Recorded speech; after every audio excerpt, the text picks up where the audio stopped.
સૌપ્રથમ વાત કરીએ તો ગાંધીનગરમાં કેબિનેટની મહત્વની બેઠક મળી। બનાસકાંઠા જિલ્લાને બે ભાગમાં વહેંચવાની ચર્ચા થઈ। આ બેઠકમાં તેવું સૂત્રો તરફથી જાણકારી મળી રહી છે। કેબિનેટ બેઠકમાં બે જિલ્લા બાબતે મંજૂરી પણ આપી દેવામાં આવી છે।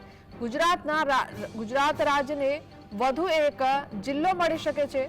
મુખ્યમંત્રી કક્ષાએથી આખરી નિર્ણય લેવામાં આવી શકે છે તેવું સૂત્રો તરફથી જાણકારી મળી રહી છે। જે કેબિનેટની બેઠક મળી છે તેમાં આ નિર્ણય સર્વાનુમતે પાસ થઈ શકે છે, એટલે કે ગુજરાતને વધુ એક જિલ્લો મળશે।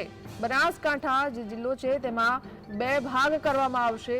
મુખ્યમંત્રી કક્ષાએથી આખરી આ નિર્ણય લેવામાં આવી શકે છે તેવું સૂત્રો તરફથી માહિતી મળી રહી છે।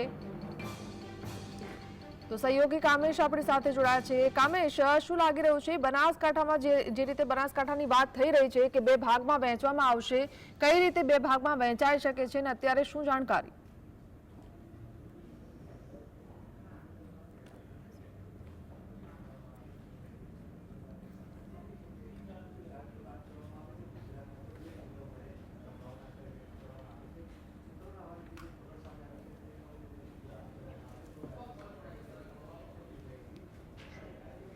જી બિલકુલ કામેશ, આપનો અવાજ નથી આવી રહ્યો, ફરીથી સંપર્ક કરીશું। તો મુખ્યમંત્રી કક્ષાએથી જે રીતે બેઠક મળી છે અને સર્વાનુમતે આ પાસ થઈ શકે છે, સૂત્રો તરફથી એવી જાણકારી મળી રહી છે। ગાંધીનગરમાં કેબિનેટની મહત્વની બેઠક મળી છે। જી કામેશ।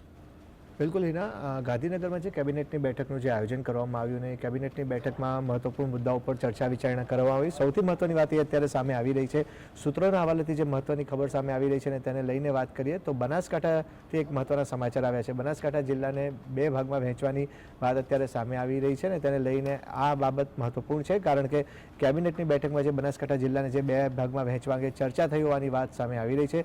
જો બનાસકાંઠા જિલ્લાને બે ભાગમાં વહેંચવામાં આવે તો ગુજરાતને વધુ એક જિલ્લો મળી શકે છે, જેને લઈને આજે ચર્ચા કરવાની વાત સૂત્રોના હવાલેથી સામે આવી રહી છે। બનાસકાંઠાની જો અહીંના વાત કરવામાં આવે તો બનાસકાંઠા જિલ્લામાં 14 જેટલા તાલુકાઓ આવેલા છે।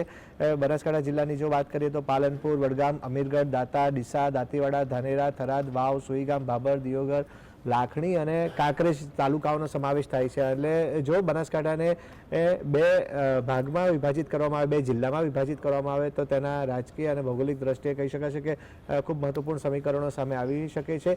મુખ્યમંત્રી કક્ષાએથી આ નિર્ણય લેવાય તેવી પૂરેપૂરી સંભાવના વ્યક્ત કરવામાં આવી છે અને સાંજ સુધીમાં સમગ્ર ચિત્ર સ્પષ્ટ થાય તેવી શક્યતા વ્યક્ત કરાઈ છે। જી કામેશ, આભાર।